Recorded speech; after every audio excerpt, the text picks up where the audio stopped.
혹시 이런 느낌 이미 몸에서 받고 계시지 않습니까?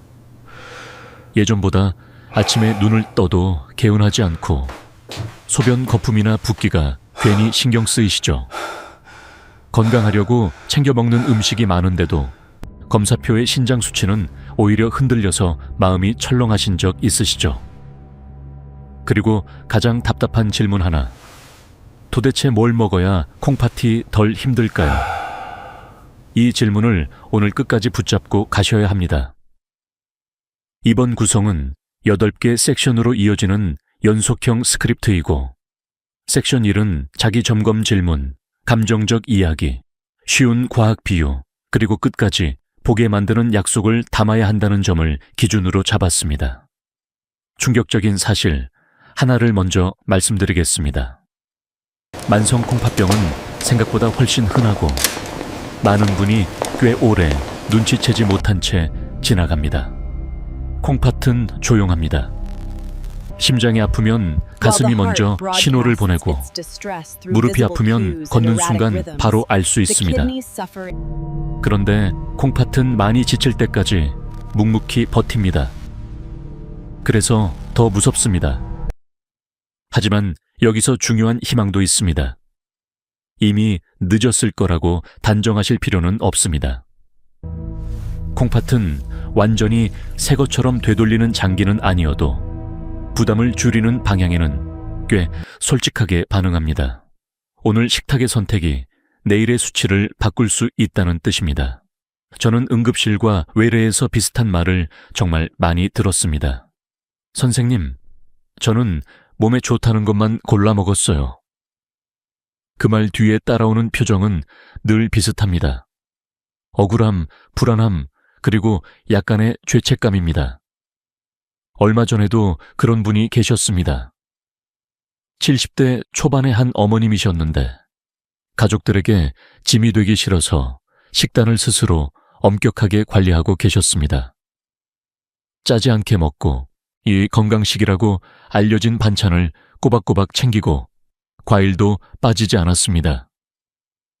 그런데 진료실 의자 끝에 앉아 조용히 물으셨습니다. 제가 잘못 먹고 있었던 건가요? 그 순간 저는 병보다 먼저 그 마음이 보였습니다.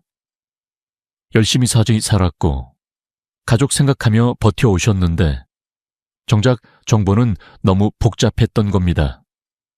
그래서 오늘은 음식을 선악으로 단순하게 나누지 않겠습니다. 무조건 좋은 음식도 아니고 절대 먹으면 안 되는 음식만도 아닙니다. 콩팥의 관점에서 보겠습니다. 여기서 가장 쉬운 과학이 사실 하나만 기억하시면 됩니다. 콩팥은 우리 몸속의 작은 정수기이자 균형 조절 장치입니다. 물을 얼마나 남길지, 나트륨을 얼마나 내보낼지, 칼륨과 노폐물을 어떻게 처리할지 하루 종일 조용히 계산합니다. 문제는 나이가 들수록 이 정수기의 여유가 줄어든다는 점입니다. 젊을 때는 대충 먹어도 넘기던 조합이 60세 이후에는 부담으로 남을 수 있습니다. 저는 이걸 늘 이렇게 비유합니다. 당신의 몸은 오래 잘 돌아온 공장과 같습니다. 젊은 시절의 공장은 기계가 빠르고 실수해도 복구가 쉬웠습니다. 하지만 지금의 공장은 훨씬 소중하고 동시에 훨씬 섬세합니다. 원료가 조금만 과하게 들어와도 처리 속도가 늦어집니다. 여기서 의외의 진실이 하나 나옵니다. 콩팥에 좋은 음식은 무조건 영양이 센 음식이 아닙니다. 오히려 콩팥이 편하게 처리할 수 있는 음식, 염분과 과한 단백질, 과한 칼륨, 불필요한 가공 부담을 덜 주는 음식이 더 중요합니다. 몸에 좋다고 유명한 식품이 신장 질환이 있는 분에게는 다르게 작용할 수 있는 이유가 바로 여기에 있습니다. 정말 아이러니하죠? 건강식이라는 이름보다 내 콩팥의 현재 상태가 더 중요합니다. 여기서 한번 스스로 물어보셔야 합니다. 나는 지금 음식을 유명세로 고르고 있습니까? 아니면 내 몸의 처리 능력에 맞춰 고르고 있습니까? 이 질문 하나가 오늘 영상의 방향을 바꿉니다. 그리고 이제 30초만 더 집중해 보세요. 지금부터 나오는 탑5는 단순히 많이 알려진 건강식 목록이 아닙니다. 왜 그 음식이 콩팥에 도움이 되는지, 어떤 분에게는 조심이 필요한지, 어떤 방식으로 먹어야 진짜 도움이 되는지까지 함께 연결해서 말씀드릴 겁니다.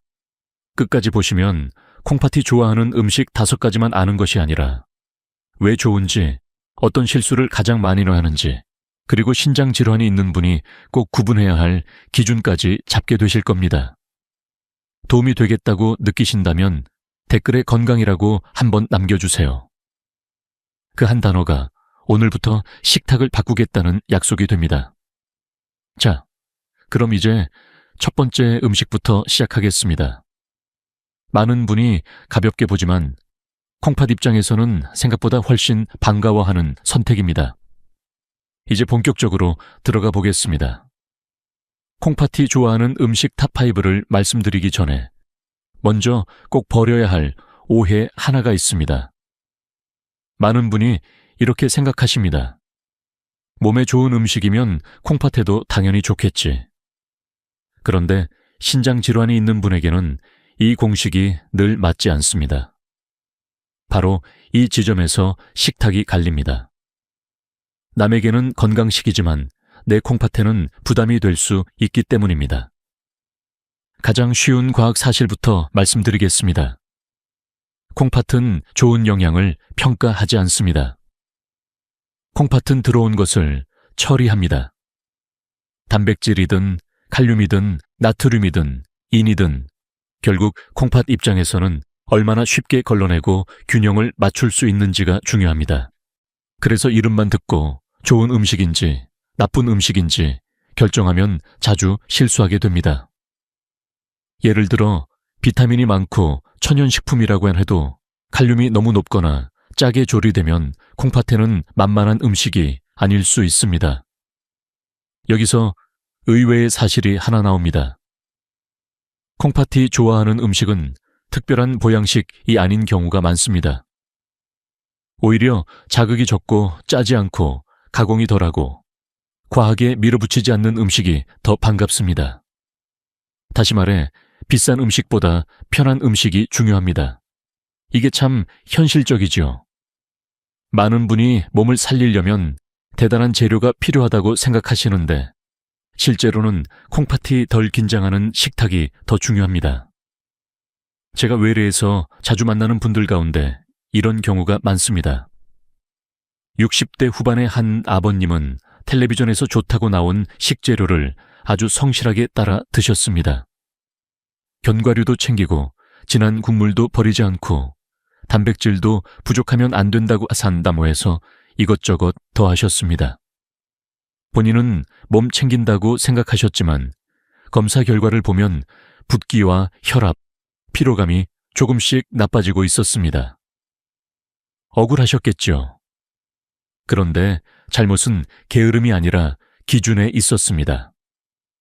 건강식의 기준이 일반 성인에게 맞춰져 있었고 이미 지쳐있는 콩팥에는 그 기준이 너무 거칠었던 겁니다. 이쯤에서 냉장고를 한번 떠올려 보십시오. 지금 당신 집 냉장고 안에 있는 음식들은 누구 기준으로 들어와 있습니까? 텔레비전 기준입니까? 가족 입맛 기준입니까? 아니면 내 검사표 기준입니까? 이 질문이 아주 중요합니다. 왜냐하면 콩팥 식사는 유행이 아니라 맞춤이기 때문입니다.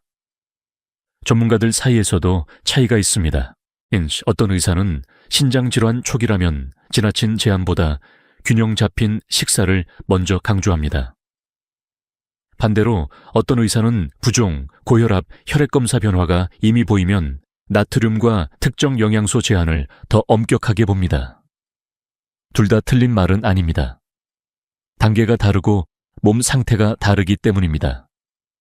그래서 오늘 말씀드리는 탑5도 누구에게나 무조건 많이 드세요가 아니라 비교적 콩팥에 부담을 덜 주는 방향성과 선택 기준으로 이해하셔야 합니다. 그리고 여기서 중요한 원칙 하나를 드리겠습니다. 콩팥이 좋아하는 음식은 대개 3가지 공통점이 있습니다. 첫째, 짜지 않습니다. 둘째, 과하게 농축되지 않습니다. 셋째, 먹은 뒤 몸이 덜 붓고 덜 목마르고 덜 지칩니다. 아주 단순해 보이지만 이 기준이 식탁을 크게 바꿉니다. 화려한 이름보다 몸의 반응을 보셔야 합니다. 이제 첫 번째 음식을 말씀드릴 차례입니다. 아마 어떤 분은 그게 정말 하고 놀라실 수 있습니다. 너무 평범해서 오히려 대수롭지 않게 넘기던 음식이기 때문입니다. 하지만 콩팥은 그런 평범함을 좋아합니다. 자극보다 안정, 과함보다 균형, 유명세보다 편안함. 그 첫 번째 선택부터 함께 보겠습니다. 이제 첫 번째 음식부터 말씀드리겠습니다. 제가 많은 분께 가장 먼저 권하는 쪽은 바로 양배추 같은 부담이 비교적 적은 채소입니다. 어떤 분은 조금 의아하실 수 있습니다. 콩팥에 좋은 음식이라면 더 특별한 게 나와야 하는 것 아닌가요? 그런데 바로 그 생각이 우리가 자주 놓치는 부분입니다. 콩팥은 화려한 음식을 좋아하지 않습니다. 콩팥은 편안한 음식을 좋아합니다. 먼저 쉬운 과학 사실 하나를 짚고 가겠습니다. 양배추는 수분이 적당히 들어있고 식이섬유가 있으며 자극이 비교적 강하지 않은 채소로 알려져 있습니다. 물론 신장 질환의 단계와 개인의 검사 수치에 따라 조절은 필요하지만 일반적으로 짠 양념 없이 부드럽게 조리하면 식탁에 올리기 수월한 편입니다. 특히 문제는 채소 그 자체보다도 조리 방식인 경우가 많습니다. 똑같은 양배추라도 싱겁게 데치거나 볶으면 부담이 덜하지만 젓갈이나 된장, 진한 양념으로 무치면 이야기가 달라집니다. 결국 콩팥이 힘들어하는 것은 음식 이름보다 함께 들어오는 소금과 농도인 셈이지요. 의외의 사실도 있습니다. 많은 분이 콩팥을 위해서는 무조건 물만 많이 마시고 채소는 아무거나 많이 먹으면 된다고 생각합니다. 하지만 실제로는 무엇을 얼마나 어떻게 먹느냐가 더 중요합니다. 양배추가 비교적 편한 음식이라고 해도 한 번에 너무 많이 먹거나 아주 짜게 먹으면 장점이 흐려집니다. 반대로 소박한 반찬처럼 보여도 간을 줄이고 양을 맞추면 콩팥에는 오히려 훨씬 고마운 선택이 됩니다. 평범한 음식이 강한 약보다 더 큰 차이를 만드는 순간이 바로 여기 있습니다. 기억나는 환자분이 한 분 계십니다. 60대 후반의 아버님이셨는데 늘 식사 때마다 맛이 없으면 먹는 의미가 없다단 섭신어레스노 그차 하셨습니다. 그래서 건강을 챙긴다고 하시면서도 반찬간은 쉽게 줄이지 못하셨습니다. 그런데 어느 날은 집에서 양배추를 살짝 쪄서 참기름 몇 방울만 더해 드셔보셨다고 했습니다. 진료실에서 웃으시면서 그러시더군요. 선생님, 처음엔 심심했는데 며칠 지나니 입이 덜 짠 걸 찾더라고요. 저는 그 말이 참 중요하다고 생각했습니다. 입맛은 평생 고정된 습관이 아니라 천천히 다시 배울 수 있는 감각이기 때문입니다. 물론 전문가들 사이에는 시각 차이도 있습니다. 어떤 전문가는 특정 채소를 좋다 나쁘다로 단순히 분류하기보다 전체 식단의 나트륨과 칼륨 균형이 더 중요하다고 말합니다. 또 다른 전문가는 실제 생활에서는 복잡한 계산보다 자극이 적고 싱거운 기본 채소 반찬부터 익히는 것이 현실적이라고 봅니다. 저는 두 의견이 함께 맞다고 생각합니다. 숫자도 중요하지만 습관은 더 중요합니다. 숫자를 아는 것만으로는 식탁이 바뀌지 않기 때문입니다. 그렇다면 한번 이렇게 스스로 물어보시면 좋겠습니다. 나는 지금 채소를 먹고 있는 걸까요? 아니면 양념을 먹고 있는 걸까요? 이 질문이 꽤 많은 것을 드러냅니다. 콩팥은 채소의 이름보다 그 채소가 어떤 얼굴로 식탁에 올라오는지를 더 민감하게 받아들입니다. 그리고 여기서 첫 번째 음식에 진짜 의미가 나옵니다. 양배추 같은 부드럽고 싱거운 채소는 단지 영양이 있어서가 아니라 콩팥이 긴장하지 않게 도와주는 방향의 음식이라는 점에서 가치가 있습니다. 자, 그런데 두 번째 음식은 여기서 한 걸음 더 나아갑니다. 많은 분이 이건 너무 평범해서 건강식일 리 없다고 생각하지만 오히려 콩팥이 편안해하는 대표적인 선택 중 하나입니다. 이제 두 번째와 세 번째 음식을 함께 말씀드리겠습니다. 이 둘은 겉모습도 다르고 식탁에서 맡는 역할도 다르지만 콩팥이 편안해지는 공통된 이유를 가지고 있습니다. 두 번째 음식은 바로 무 같은 담백한 채소이고 세 번째 음식은 흰쌀밥처럼 비교적 단순하게 에너지를 주는 음식입니다. 어떤 분은 여기서 조금 놀라실 수 있습니다. 무는 그렇다 쳐도 밥이 좋은 음식이라고요? 바로 그 놀라움 속에 중요한 기준이 숨어 있습니다. 따라 먼저 무부터 보겠습니다. 쉬운 과학 사실 하나로 설명드리면 무는 수분감이 있고 맛이 비교적 순하며 여러 강한 양념 없이도 조리하기 쉬운 식재료입니다.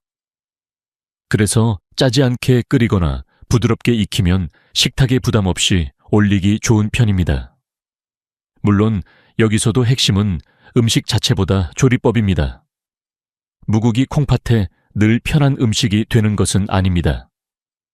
국물이 진하고 소금이 많아지면 무의 장점보다 국물의 나트륨이 먼저 앞서게 됩니다. 다시 말해, 무가 좋은 것이지 짠 무국이 좋은 것은 아닙니다. 의외의 사실은 바로 이 부분입니다. 많은 분이 콩팥을 생각하면 국물은 부드러우니까 괜찮겠지 라고 여깁니다.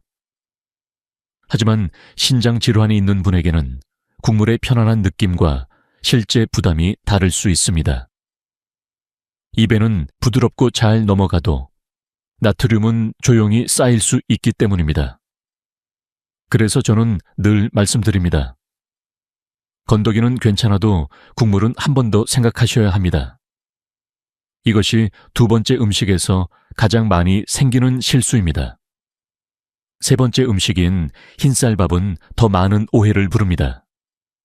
요즘은 잡곡이 건강의 상징처럼 느껴지지요. 그래서 어떤 분은 흰쌀밥을 말하면 실망하기도 합니다. 하지만 콩팥 관점에서는 이야기가 조금 달라집니다. 흰쌀밥은 비교적 단순한 에너지원이고 어떤 경우에는 여러 곡물이 섞인 밥보다 조절이 쉬울 수 있습니다. 특히 신장 질환이 있는 분에게는 일반적인 건강식 기준과 신장 식단 기준이 다를 수 있다는 점을 보여주는 대표적인 예입니다. 여기서 반전이 하나 나옵니다. 세상에서는 덜 정제된 것, 이 늘 더 좋다고 말하지만 콩팥이 약해진 상황에서는 무조건 그 공식이 통하지 않을 수 있습니다. 어떤 잡곡과 콩류, 인투시알류는 건강한 사람에게는 장점이 있지만 신장 질환이 있는 분에게는 칼륨과 인, 소화 부담의 관점에서 더 세심한 판단이 필요할 수 있습니다. 그래서 어떤 경우에는 소박한 흰쌀밥이 오히려 더 안정적인 선택이 되기도 합니다. 참 역설적이죠. 건강의 기준은 유행이 아니라 몸 상태가 정한다는 사실이 여기서도 다시 드러납니다. 실제로 70대 한 어르신은 혈당이 걱정된다는 이유로 밥은 거의 안 드시고 대신 잡곡과 견과류를 많이 섞은 식사를 고집하셨습니다. 가족들은 아주 건강하게 드신다고 생각했습니다. 그런데 식사 후 더부룩함, 입마름, 붓기, 피로가 쉽게 줄지 않았습니다. 식단을 자세히 보니 문제는 건강하려는 노력이 아니라 현재 콩팥 상태에 비해 너무 복잡한 구성이었다는 데 있었습니다. 이후 밥과 반찬을 더 단순하고 싱겁게 조정했더니 오히려 식사가 훨씬 편해졌습니다. 몸은 정직합니다. 멋진 이론보다 편안한 반응을 먼저 보여줍니다. 물론 이 부분은 전문가들 사이에서도 의견이 갈립니다. 어떤 전문가는 가능한 한 정제되지 않은 곡물을 유지하라고 말하고, 또 다른 전문가는 신장 질환의 단계와 혈액검사 수치에 따라 곡물 선택을 달리해야 한다고 설명합니다. 저는 여기서 아주 현실적인 원칙을 권합니다. 내 몸이 아직 충분히 처리할 수 있는지부터 보자는 것입니다. 무조건 더 건강해 보이는 음식을 넣는 것보다 지금 내 콩팥이 덜 지치는 구성을 찾는 것이 우선입니다. 그래서 두 번째와 세 번째 음식이 주는 공통 메시지는 분명합니다. 콩팥은 화려한 식단보다 단순하고 덜 짠 식사를 좋아합니다. 무는 부드러움으로, 흰쌀밥은 단순함으로 그 방향을 보여줍니다. 혹시 지금도 좋은 음식은 복잡해야 한다고 생각하고 계셨다면 오늘 이 지점에서 생각이 조금 바뀌셔야 합니다. 당신의 식탁은 건강해 보이기 위해 존재하는 것이 아니라 몸이 버티기 쉽게 만들기 위해 존재하니까요. 도움이 되고 계시다면 잠시 마음속으로 체크해 보십시오. 내 식사는 지금 단순해지고 있습니까? 아니면 점점 복잡해지고 있습니까? 이 질문 하나만으로도 많은 실수를 줄일 수 있습니다. 자, 이제 네 번째 음식으로 넘어가 보겠습니다. 아마 여기서는 더 놀라실 겁니다. 많은 분이 건강식의 대표라고 여기지 않지만 콩팥 입장에서는 의외로 편안한 선택이 될 수 있기 때문입니다. 이제 네 번째 음식을 말씀드리겠습니다. 바로 달걀 흰자입니다. 여기서 많은 분이 잠깐 멈추십니다. 달걀이 콩팥에 좋다고요? 네, 정확히 말하면 달걀 전체가 아니라 달걀 흰자 쪽이 비교적 이야기하기 좋은 선택입니다. 왜냐하면 콩팥이 지쳐 있을 때는 단백질을 아예 무시할 수도 없고, 그렇다고 무조건 많이 먹을 수도 없기 때문입니다. 바로 이 애매한 지점에서 달걀 흰자가 자주 등장합니다. 쉬운 과학 사실부터 말씀드리겠습니다. 우리 몸은 근육, 면역, 회복을 위해 단백질이 필요합니다. 특히 나이가 들수록 단백질이 부족하면 기운이 떨어지고 근육이 줄고 회복이 느려집니다. 그런데 콩팥은 단백질 대사 뒤에 남는 부산물을 처리해야 하니 양과 종류를 함께 생각해야 합니다. 그래서 신장 질환이 있는 분에게는 단백질을 먹을까 말까가 아니라 어떤 방식으로 얼마나 먹을까가 더 중요합니다. 달걀 흰자는 이 질문에 비교적 단순한 답을 주는 식품 중 하나입니다. 의외의 사실은 바로 여기 있습니다. 많은 분이 보양을 생각하면 진한 국물, 고기, 장조림, 각종 고단백 음식을 떠올립니다. 그런데 콩팥은 그런 강한 보양을 늘 반기지 않습니다. 오히려 필요한 단백질을 너무 무겁지 않게, 너무 짜지 않게 비교적 단순하게 주는 쪽을 더 편하게 받아들일 때가 있습니다. 그래서 어떤 경우에는 화려한 단백질 식품보다 담백한 달걀 흰자가 더 현실적인 선택이 됩니다. 실제로 외래에서 자주 듣는 말이 있습니다. 기운이 없어서 고기를 더 먹었어요. 그 마음은 너무 이해됩니다. 몸이 약해지는 것 같으면 더 진한 것을 찾게 되니까요. 그런데 70대 후반의 한 아버님은 그렇게 식사를 바꾸고 나서 오히려 속이 더 더부룩하고 갈증이 심해지고 입이 텁텁해졌다고 하셨습니다. 식단을 다시 보니 문제는 단백질 자체보다 너무 짜고 무겁고 복잡한 방식이었습니다. 그분은 이후 반찬 구성을 단순하게 바꾸고 필요 단백질을 훨씬 부드럽게 나누어 드시면서 식사가 한결 편해졌다고 말씀하셨습니다. 몸은 많이 먹는 것보다 편하게 먹는 것에 더 빨리 반응할 때가 있습니다. 물론 이 부분은 전문가들 사이에서도 의견 차이가 있습니다. 어떤 전문가는 신장 질환 단계에 따라 단백질 제한을 더 엄격하게 봐야 한다고 말합니다.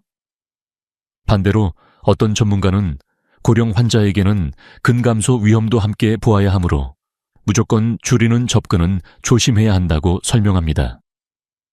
두 의견 모두 중요합니다. 그래서 핵심은 하나입니다. 단백질을 많이 또는 적게만 보지 말고 내 몸 상태와 검사 수치, 식사 전체 맥락 안에서 봐야 한다는 점입니다. 여기서 스스로 한번 물어보시면 좋겠습니다. 나는 지금 기운을 채우기 위해 먹고 있습니까? 아니면 불안을 달래기 위해 더 진한 음식을 찾고 있습니까? 이 질문은 의외로 식탁의 방향을 정확히 보여줍니다. 그리고 기억하셔야 할 점이 있습니다. 달걀 흰자는 네 번째 음식의 예시이지 무조건 많이 먹으라는 뜻이 아닙니다. 콩팥이 좋아하는 음식의 공통점은 늘 같습니다. 덜 짜고, 덜 복잡하고, 처리하기 편한 방향입니다. 자, 이제 마지막 5번째 음식으로 가보겠습니다. 여기서는 음식 하나만이 아니라 콩팥이 정말 편안해야 하는 식사의 태도까지 함께 보시게 될 겁니다. 이제 5번째 음식을 말씀드리겠습니다. 저는 여기서 늘 두부를 조심스럽게 이야기합니다. 어떤 분은 바로 안심하시고 어떤 분은 또 반대로 콩으로 만든 건 다 부담 아닌가요? 하고 걱정하십니다. 바로 그 반응이 중요합니다. 5번째 음식은 단순히 하나의 식재료를 소개하는 데서 끝나지 않습니다. 콩팥이 좋아하는 음식이란 결국 무엇을 먹느냐와 함께 어떤 상태로 먹느냐를 함께 봐야 한다는 사실을 보여주기 때문입니다. 먼저 쉬운 과학 사실 하나를 말씀드리겠습니다. 두부는 부드럽고 먹기 편하며 식사에 단백질을 너무 거칠지 않게 보태기 쉬운 식품으로 자주 언급됩니다. 특히 고기를 많이 먹기 부담스럽거나 질기고 짠 반찬이 잘 맞지 않는 분에게는 비교적 편안한 선택이 될 수 있습니다. 하지만 여기에도 단서가 있습니다. 두부가 좋다는 말은 두부 자체의 성질을 말하는 것이지 짜고 자극적인 양념까지 포함한 요리를 뜻하지는 않습니다. 같은 두부라도 간장 양념이 진해지고 찌개 국물이 짜지고 가공된 형태가 더해지면 이야기는 완전히 달라질 수 있습니다. 의외의 사실은 바로 이 부분입니다. 많은 분이 몸에 좋은 재료를 넣으면 좋은 음식이 된다고 생각하시지만 콩팥은 재료보다 전체 농도를 먼저 느낍니다. 두부찌개를 떠올려 보십시오. 주재료는 두부라서 왠지 건강해 보이지만 실제 식탁에서는 소금, 간장, 고춧가루, 국물 농도, 함께 먹는 반찬까지 한꺼번에 들어옵니다. 그러니 콩팥 입장에서는 두부를 먹었다보다 짠 한 끼를 먹었다가 될 수도 있습니다. 참 중요한 차이지요. 콩팥은 이름이 아니라 조합을 기억합니다. 70대 한 어머님이 떠오릅니다. 이분은 고기를 줄이고 싶어서 거의 매일 두부 요리를 드셨습니다. 가족들도 참 잘하고 계신다고 생각했습니다.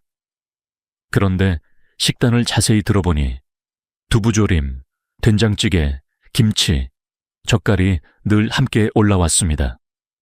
재료 하나씩만 보면 다 익숙하고 정겨운 밥상이었지만 콩팥에는 조금 숨 가쁜 구성이었습니다. 이후 그 어머님은 두부를 살짝 데치거나 담백하게 부쳐서 드시고 국물과 양념을 줄이기 시작하셨습니다. 얼마 지나지 않아 먹고 나면 덜 붓는 느낌이 있다고 하셨습니다. 이런 말은 참 소중합니다.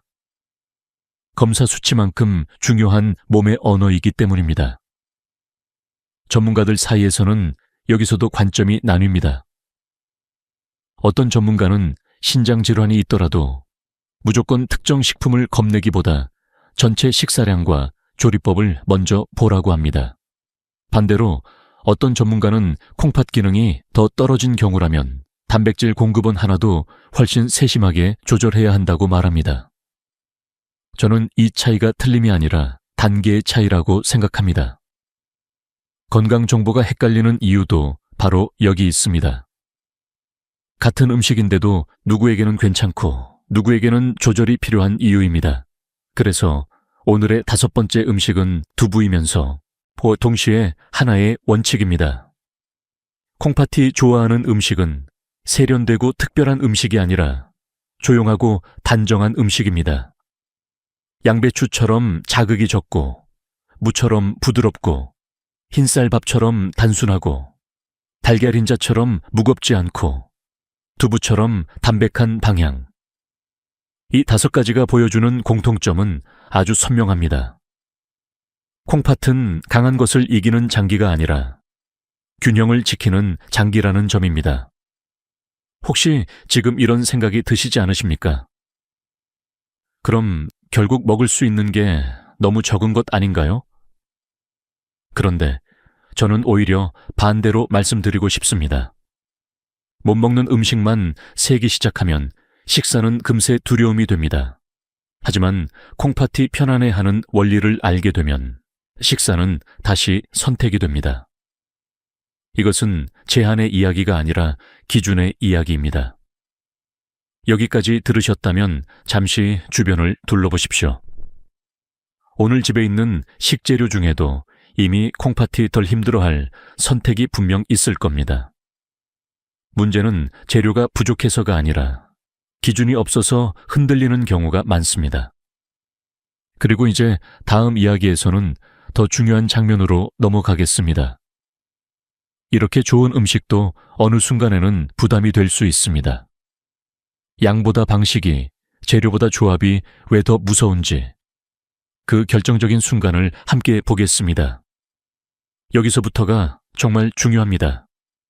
지금까지 콩팥이 비교적 편안해하는 음식 5가지를 함께 보셨습니다. 양배추, 무, 흰쌀밥, 달걀 흰자, 두부. 이름만 보면 특별하지 않습니다. 오히려 너무 평범해서 이게 정말 도움이 되나 싶을 정도입니다.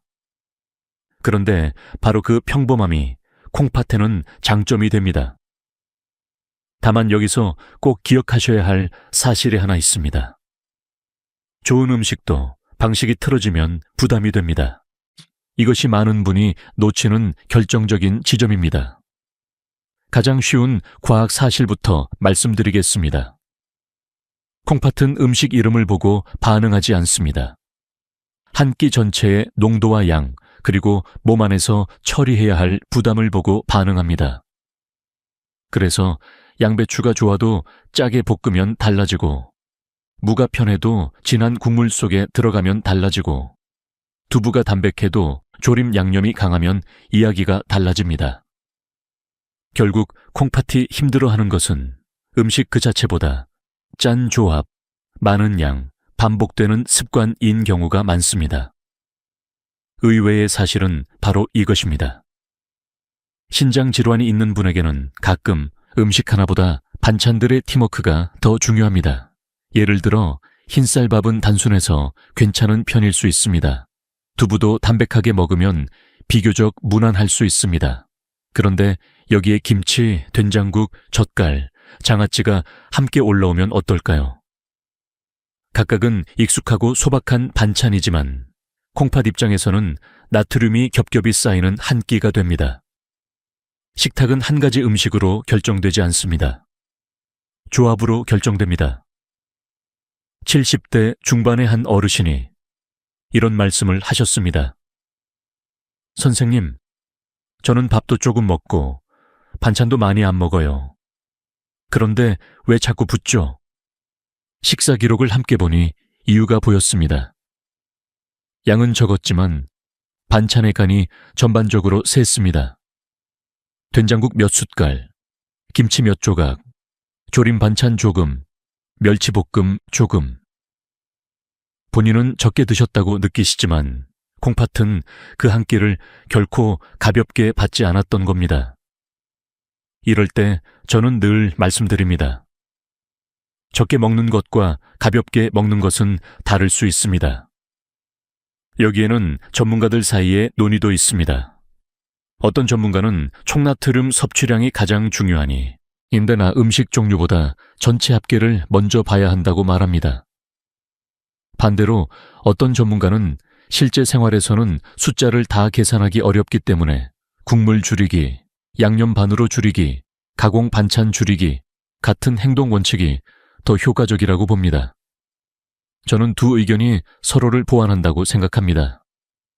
정확한 계산이 가능하면 좋지만 매일의 식탁에서는 눈과 혀가 먼저 움직이기 때문입니다. 그래서 저는 신장 질환이 있는 분께 4가지 실수를 자주 말씀드립니다.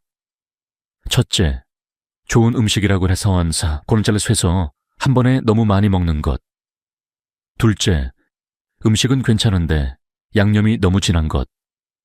셋째, 국물은 음식이 아니라 물처럼 여기고 자꾸 드시는 것. 넷째, 몸에 좋다는 말을 듣고 여러 건강식을 한 끼에 몰아넣는 것입니다. 콩팥은 좋은 것의 과잉도 힘들어할 수 있습니다. 참 아이러니하지요. 건강을 챙기려는 마음이 오히려 부담을 만들 때가 있습니다. 여기서 한번 조용히 스스로에게 물어보셨으면 합니다. 나는 지금 내 콩팥을 도우려고 먹고 있습니까? 아니면 좋은 음식이라는 안심을 사기 위해 먹고 있습니까? 이 질문은 조금 아프지만 아주 정직한 질문입니다. 식사는 지식보다 습관에 더 가깝기 때문입니다. 기억하시죠? 조금 전에 말씀드렸던 공장 이야기처럼 지금의 몸은 섬세한 공장입니다. 이 공장에는 최고급 원료보다도 일정한 속도와 과하지 않은 투입이 더 중요합니다. 한 번의 완벽한 식사보다 매일 무리 없는 식사가 더 큰 힘을 냅니다. 그러니 오늘부터는 무엇이 최고인가 보다 무엇이 내 몸에 무리가 적은가를 먼저 보셔야 합니다. 여기까지 오셨다면 정말 중요한 기준 하나를 이미 잡으신 겁니다. 콩팥이 좋아하는 음식은 따로 존재하지만 그보다 더 중요한 것은 콩팥이 편안해하는 방식입니다. 이 기준이 생기면 외식 자리에서도 집밥 앞에서도 반찬을 고를 때도 덜 흔들리게 됩니다. 그리고 이제 마지막 섹션에서는 오늘 이야기를 천천히 정리해 보겠습니다. 결국 당신의 식탁이 어디로 가야 하는지, 내일부터 무엇 하나부터 바꾸면 되는지 조용하고 따뜻하게 마무리하겠습니다. 이제 천천히 정리해 보겠습니다. 오늘 우리는 아주 특별한 보양식을 찾으러 온 것이 아니었습니다. 오히려 그 반대였습니다. 콩팥이 지쳐있는 몸이 어떤 식사를 편안해 하는지, 무엇이 부담을 덜어주는지 그 조용한 원리를 함께 들여다봤습니다. 양배추처럼 자극이 적은 채소, 무처럼 부드러운 재료, 흰쌀밥처럼 단순한 에너지, 달걀 흰자처럼 비교적 가벼운 단백질, 두부처럼 담백한 선택. 이 5가지는 정답이라기보다 방향이었습니다. 가장 쉬운 과학, 사실 하나만 끝까지 기억하시면 좋겠습니다. 콩팥은 힘으로 버티는 장기가 아니라 균형으로 버티는 장기입니다. 그래서 너무 짜지 않게, 너무 무겁지 않게, 너무 복잡하지 않게 먹는 것이 중요합니다. 많은 분이 건강은 더 많이 챙겨 넣는 것이라고 생각하십니다. 하지만 콩팥의 세계에서는 덜 자극하고, 덜 몰아붙이고, 덜 겹치게 하는 것이 오히려 더 지혜로운 경우가 많습니다. 그리고 오늘의 의외의 사실도 함께 남겨두셔야 합니다. 몸에 좋다고 유명한 음식이 항상 콩팥에 좋은 것은 아닙니다. 반대로 너무 평범해서 눈길도 주지 않던 음식이 오히려 더 편안한 선택이 될 수 있습니다.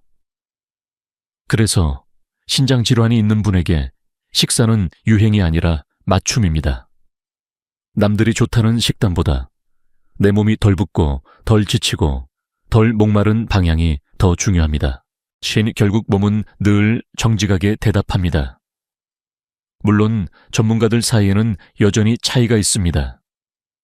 누구는 초기에는 지나친 제한보다 균형을 먼저 보라고 하고, 누구는 수치 변화가 보이면 더 엄격히 조절해야 한다고 말합니다. 저는 그 말을 이렇게 받아들이면 좋다고 생각합니다. 답은 하나의 음식에 있지 않고 내 상태를 보면서 조정하는 태도에 있다고 말입니다. 완벽한 식단표 하나를 찾으려 애쓰기보다 오늘 먹는 한 끼를 조금 더 단순하고 부드럽게 만드는 쪽이 실제로는 훨씬 오래 갑니다.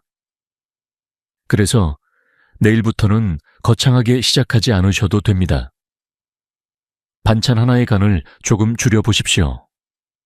국물은 몇 숟갈 덜어보십시오. 두부를 먹더라도 양념을 한 번 더 줄여보십시오. 채소를 먹더라도 짠 무침보다 담백한 쪽을 골라보십시오. 이 작은 선택들이 쌓이면 콩팥은 서서히 덜 긴장합니다. 큰 결심보다 작은 반복이 더 강합니다. 건강은 어느 날 갑자기 되찾는 것이 아니라 매일 무너지지 않게 지키는 것이니까요. 혹시 지금도 마음 한편에서 이런 소리가 들리실 수 있습니다. 이미 늦은 것 아닐까? 하지만 저는 진료실에서 늘 비슷한 장면을 봅니다.